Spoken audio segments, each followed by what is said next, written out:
എല്ലാ കാലത്തും യുവതലമുറയെ അതിനു മുൻപത്തെ തലമുറ തള്ളിപ്പറഞ്ഞ് മാത്രമേ വളർന്നിട്ടുള്ളൂ. ഈ കുഞ്ഞ് നടത്തിയ കൊലപാതകത്തിൽ നമ്മൾ ഓരോരുത്തരും ഉത്തരവാദികളാണ്. ശാരീരികമായി ഉപദ്രവിച്ച ഒരാളുണ്ടെങ്കിൽ, നിങ്ങളെ മാനസികമായിട്ട് ഉപദ്രവിച്ച ഒരാളുണ്ടെങ്കിൽ, നിങ്ങളുടെ അനുവാദമില്ലാതെ നിങ്ങളുടെ ശരീരത്തിൽ പിടിച്ച ഒരാളുണ്ടെങ്കിൽ, താങ്കളെ ഒരാൾ ശാരീരികമായി ഉപദ്രവിച്ചാൽ താങ്കൾ താങ്കളുടെ സുഹൃത്തുക്കൾ ഈ കുട്ടി ഇയാളുമായിട്ട് മുൻപ് ബന്ധമുണ്ടായിരുന്നു? എന്തായിരുന്നു ബന്ധം? നിങ്ങൾ ഒരു സ്ത്രീ ഒരു പോലീസ് സ്റ്റേഷനിൽ കൊണ്ട് ഒരു പരാതി കൊടുത്താൽ 24 മണിക്കൂറിനുള്ളിൽ FIR ഇട്ടില്ല എങ്കിൽ FIR ഇടാതെ ആ കുട്ടിയുടെ അമ്മയെ വിളിച്ചിട്ട് FIR ഇടുന്നില്ല, അധ്യാപകനെ ആ കേസിൽ നിന്ന് ഒഴിവാക്കാൻ വേണ്ടിയിട്ട് ശ്രമിക്കുകയും അതിൽ FIR ഇടാതിരിക്കുകയും ചെയ്തിട്ട് ഞാനാണ് കമ്മീഷണർക്ക് പോയിട്ട് അതിന് FIR ഇടിച്ചത്. ഏറ്റവും ഉപയോഗിക്കുന്ന ഒരു സാധനമാണ് നേരത്തെ പറഞ്ഞത് പോക്സോ. അതിന്റെ എന്നെ കയറി പിടിച്ചു എന്നൊരു കൊച്ചു പറഞ്ഞാൽ പിടിച്ചു. ഞാനൊരു കാര്യം പറയാം. നമ്മൾ പുതിയ തലമുറയ്ക്ക് ആത്മാർത്ഥതയില്ല, അല്ലെങ്കിൽ പുതിയ തലമുറയുടെ ജീവിതം ശരിയല്ല, അല്ലെങ്കിൽ പുതിയ തലമുറയുടെ പാറ്റേൺ ശരിയല്ല. ഇത് നമ്മൾ മുന്നോട്ട് വയ്ക്കുന്നത് ഇതൊരു അനാർക്കിസമാണ്. കാരണം ഞാനൊരു കാര്യം പറയാം, എല്ലാ കാലത്തും യുവതലമുറയെ അതിനു മുൻപത്തെ തലമുറ തള്ളിപ്പറഞ്ഞ് മാത്രമേ വളർന്നിട്ടുള്ളൂ.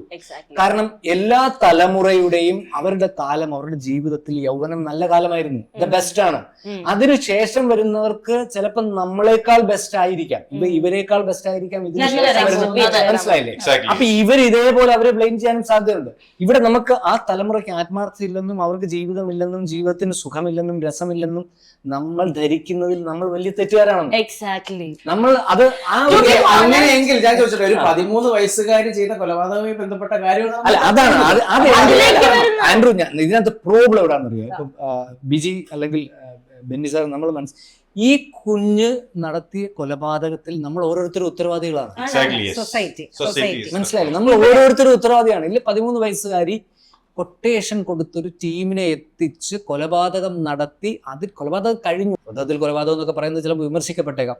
അതിനുശേഷവും അവരത് ടാക്കിൾ ചെയ്യാനുള്ള പ്ലാൻ ഉണ്ടാക്കി. ഏതെങ്കിലും രീതിയിൽ പിടിക്കപ്പെട്ടാൽ തന്റെ അച്ഛന്റെ പേരിലേക്ക് കൊലപാതകത്തെ മാറ്റാനുള്ള പ്രീ പ്ലാനിങ് വരെ നടത്തി. പോലീസ് ഇവരെ ഓരോരുത്തരെയും ചോദ്യം ചെയ്യുമ്പോ എല്ലാരും പറയുന്ന ഉത്തരം ഒന്ന് തന്നെയാണ്. മനസ്സിലായില്ലേ? അതൊരു യാദർച്ഛികമായും ഒരു ആകസ്മികമായും നമ്മൾ കാണാൻ പാടില്ല. ഇത് നമ്മുടെ ഈ പ്രായത്തിൽ പോലും നമ്മൾ നിവൃത്തിയില്ലാത്ത ഒരാളെ കൊല്ലാൻ പ്ലാൻ ചെയ്താൽ പോലും നമ്മൾ നടക്കില്ല. കൊല്ലുന്നതിന് 1 മണിക്കൂർ 2 മണിക്കൂർ മുമ്പല്ലേ നമ്മൾ ഏറ്റവും ദ്രോഹിക്കുന്ന ഒരാളെന്ന് വെച്ചു. എല്ലാ ദിവസവും നമ്മുടെ തലയിൽ കൂടെ ഒരു ബക്കറ്റ് തീട്ടം വഴിയെ പോകുമ്പോൾ ഒഴിക്കുന്ന ഒരാളാണെന്ന് വെച്ചു. ജീവിക്കാൻ അനുവദിക്കാത്ത ഒരാളെന്ന് വെച്ചു. നമുക്കൊരാളെ കൊല്ലാൻ ഇവനെ കൊന്നാലും ചിന്തിക്കാനേ പറ്റുള്ളൂ. നമ്മൾ കൊല്ലാൻ പറ്റില്ല നമുക്ക്. ഇവിടെ അവര് പ്ലാൻ ചെയ്ത് എക്സിക്യൂട്ട് ചെയ്ത് മോഷണം നടത്തി. പ്ലാൻ ചെയ്ത് എക്സിക്യൂട്ട് ചെയ്ത് മോഷണം നടത്തി, മോഷണം മുതൽ വിറ്റു. ഇതൊരു ഭീകര സംഭവമാണ്.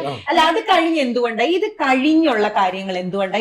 ഇപ്പൊ മോള് നേരത്തെ പറഞ്ഞ കാര്യമാണെങ്കിലും നമുക്കൊരു പ്രശ്നം ഉണ്ടായി കഴിഞ്ഞ് എങ്ങനെ നമ്മളൊക്കെ ഒരു പ്രശ്നത്തിൽ പോയി ചാടാത്ത അതുകൊണ്ടായിരുന്നു ജീവിക്കാന്നൊക്കെ. നമുക്കതൊന്ന് ഹാൻഡിൽ ചെയ്യാൻ അറിയത്തില്ല. പേടി, അമ്മ കാണുമെന്നുള്ള പേടി, അല്ലെ ഇവന്റെ സുഹൃത്തുക്കൾ വഴിവെച്ച് എന്തെങ്കിലും കണ്ടു കഴിഞ്ഞാൽ വീട്ടിൽ വന്ന് പറഞ്ഞ അതിന്റെ തല്ല് കിട്ടുമെന്നുള്ള പേടി. മുത്തശ്ശന്മാര് ഇവരെല്ലാം നമ്മളെ നിയന്ത്രിക്കും. അന്ന് എല്ലാവരും പോയി കൊലപാതകം പ്ലാൻ ചെയ്യുവാണല്ലോ. ഈ ജനറേഷൻ തന്നെ ഇങ്ങനത്തെ ഒരു കൊലപാതകം നടക്കുന്നത് നമ്മൾക്ക് തന്നെ അതിശയമാണ്. ലൈക് 13 വയസ്സെന്ന് പറയുമ്പോൾ 8th സ്റ്റാൻഡേർഡ് ആണ്. ഈ കാലത്ത് നിങ്ങൾ പറഞ്ഞ പോലെ 5ാം ക്ലാസ്സിൽ 6ാം ക്ലാസ്സിൽ പഠിക്കുന്ന കുട്ടികൾക്ക് എല്ലാം അറിയാമെന്നാണ് പറയുന്നത്. 8th സ്റ്റാൻഡേർഡിൽ പഠിക്കുന്ന ഒരു കുട്ടി ഇങ്ങനെ ഒരു സംഭവം ചെയ്തു വരുമ്പോൾ നമുക്ക് അതിശയമാണ്. പക്ഷെ ചിന്തിക്കുമ്പോ ഈ ഒരു കൊട്ടേഷൻ എന്ന് പറഞ്ഞ സംഭവം അറിയണമെങ്കിൽ ആൾക്കാർ അതിനെ കുറിച്ച് സംസാരിക്കണം. അല്ലെങ്കിൽ ഒരാളെ ഒരു ശത്രു ഉണ്ടെങ്കിൽ, നിങ്ങൾ ഉപദ്രവിച്ച ഒരാളുണ്ടെങ്കിൽ നിങ്ങൾ എങ്ങനെയാണ് അവരെ നേരിടുക? വായ കൊണ്ട് തിരിച്ച് സംസാരിക്കും. അല്ലെങ്കിൽ ശാരീരികമായി ഉപദ്രവിച്ച ഒരാളുണ്ടെങ്കിൽ, നിങ്ങളെ മാനസികമായിട്ട് ഉപദ്രവിച്ച ഒരാളുണ്ടെങ്കിൽ, നിങ്ങളുടെ അനുവാദമില്ലാതെ നിങ്ങളുടെ ശരീരത്തിൽ പിടിച്ച ഒരാളുണ്ടെങ്കിൽ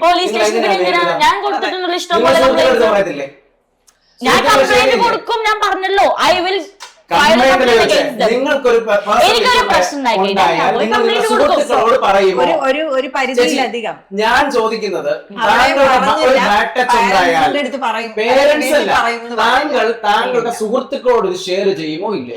പാരന്റ്സിന്റെ അടുത്ത് പറഞ്ഞിട്ടുള്ള അനുഭവം നമുക്ക് ഞാൻ ഉണ്ടായിട്ടുണ്ട്. ചോദിച്ചതിന് ഞാൻ ഒരു കാര്യം പറയട്ടെ, അങ്ങനെ താങ്കളെ ഒരാൾ ശാരീരികമായി ഉപദ്രവിച്ചാൽ ഞാൻ പറഞ്ഞു ഞാൻ പോയി കേസ് കൊടുക്കുന്നത്. Can you listen to me? കേസല്ല ഞാൻ ചോദിച്ചത്, താങ്കളുടെ ഞാൻ സുഹൃത്തുക്കളോട് കേസ് കൊടുക്കും. That's it.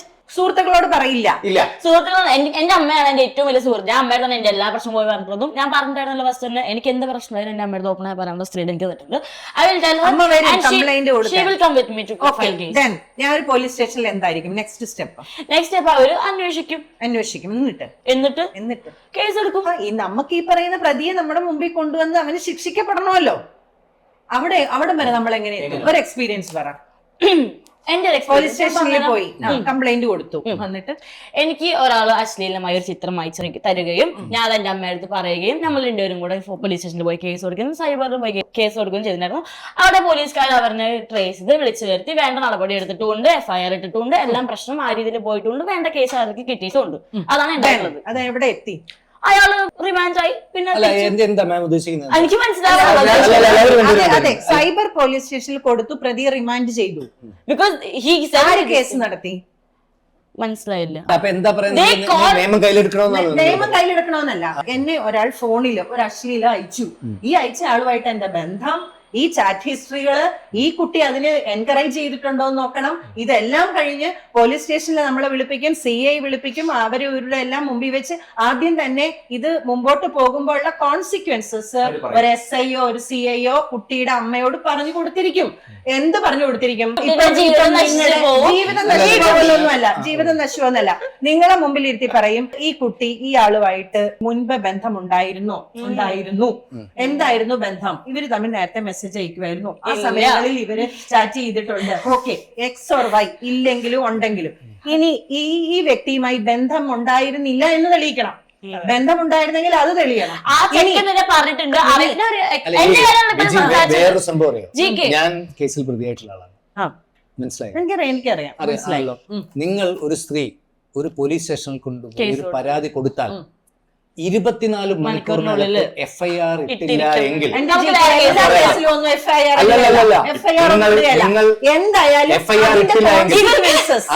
ആ പോലീസ് ഉദ്യോഗസ്ഥൻ PR നേരിടേണ്ടി വരും. ഞാൻ പോയിട്ടുണ്ട്. FIR ഇടാതിരുന്നിട്ടുണ്ട്. ആദ്യം അതിന്റെ എന്തായാലും അല്ല, അത് ആ മൊഴി അത്ര ശക്തമല്ലാത്തതോ. നിങ്ങൾ ചെന്ന് സംസാരിക്കുന്ന പോലീസ് ഉദ്യോഗസ്ഥന് തോന്നണം നിങ്ങൾ സംസാരിക്കുന്നത് ജനുവിനാണെന്ന് ഞാൻ പറഞ്ഞ സംഭവം ഞാൻ പോയ പോലീസ് സ്റ്റേഷനിൽ ജനുവിന് തോന്നി. ഇവര് പറഞ്ഞ പോയി ഏത് ഇതില് എവിടെയാണ് ചർച്ച വഴിമാറി പോകുന്നു. എറണാകുളം ഫോർ എക്സാമ്പിൾ ഇപ്പൊ നമ്മൾ ടോക്ക് ചെയ്യുന്ന ഇതിലാണെങ്കിൽ ഇപ്പൊ ഞാൻ ഒരു സ്കൂളിന്റെ PTA പ്രസിഡന്റ് ആണ് ജിക്ക്. ഞങ്ങളുടെ സ്കൂളില് നിരവധി വിഷയങ്ങൾ ഒരു ദിവസം നടക്കും. അതിൽ തന്നെ വലിയൊരു വിഷയം കേരളത്തിൽ എല്ലാവരും പറഞ്ഞൊരു വിഷയത്തില് ഞാൻ ടേക്കപ്പ് ചെയ്തിട്ടുണ്ട്. FIR ഇടാഞ്ഞിട്ട് FIR ഇട്ടില്ല കേസില്. FIR ഇടാതെ ആ കുട്ടിയുടെ അമ്മയെ വിളിച്ചിട്ട് FIR ഇടുന്നില്ല, അധ്യാപകനെ ആ കേസിൽ നിന്ന് ഒഴിവാക്കാൻ വേണ്ടിയിട്ട് ശ്രമിക്കുകയും അതിൽ FIR ഇടാതിരിക്കുകയും ചെയ്തിട്ട് ഞാനാണ് കമ്മീഷണർ എടുത്തു പോയിട്ട് അതിന് FIR ഇടിച്ചത്. ആ അധ്യാപകർക്ക് ഞാൻ പറയട്ടെ. അപ്പൊ കുട്ടികളുടെ ഇതൊരു കുട്ടിയാണല്ലോ, 13 വയസ്സൊരു കുട്ടിയാണ്. ഈ കുട്ടി ഇതിനു മുമ്പ് സ്കൂളിലും പല വിഷയങ്ങളിൽ പെട്ടിട്ടുണ്ടാവണം. ഒരു ചാൻസാണ് ഞാൻ പറയുന്നത്. അത് ഈ വീട്ടുകാരെ അത് ഈ മുത്തച്ഛനോ ആരെങ്കിലും ആ കുട്ടിയെ ചിലപ്പോൾ വഴക്ക് പറഞ്ഞിട്ടുണ്ടായിരിക്കാം. ജഡ്ജ്മെന്റിലല്ല, ഈ കുട്ടി മുൻപ് മോഷ്ടിച്ചത് അപ്പൂപ്പൻ കണ്ടിട്ടുണ്ട്. അപ്പൂപ്പൻ അതിന് വഴക്ക് പറഞ്ഞിട്ടുണ്ട്. അങ്ങനെ ചെയ്യുമ്പോൾ കുറ്റം ചെയ്തിട്ട് രക്ഷപ്പെടാൻ വേണ്ടി ഏറ്റവും ഉപയോഗിക്കുന്ന ഒരു സാധനമാണ് നേരത്തെ പറഞ്ഞ പോക്സോ. അതിന്റെ എന്നെ കയറി പിടിച്ചു എന്നൊരു കൊച്ചു പറഞ്ഞാൽ പിടിച്ചു അത് പറയില്ല അവര് പറഞ്ഞത്. അതേ ചെയ്തിന്റെ പോലീസുകാരെ FIR ചേച്ചി പറഞ്ഞു. മാറ്റി പ്ലാൻ എന്തിനാ? പോയി കേസ് കൊണ്ട് അപ്പൊ FIR ഇടില്ല എന്നാണ് ചേച്ചി പറഞ്ഞത്.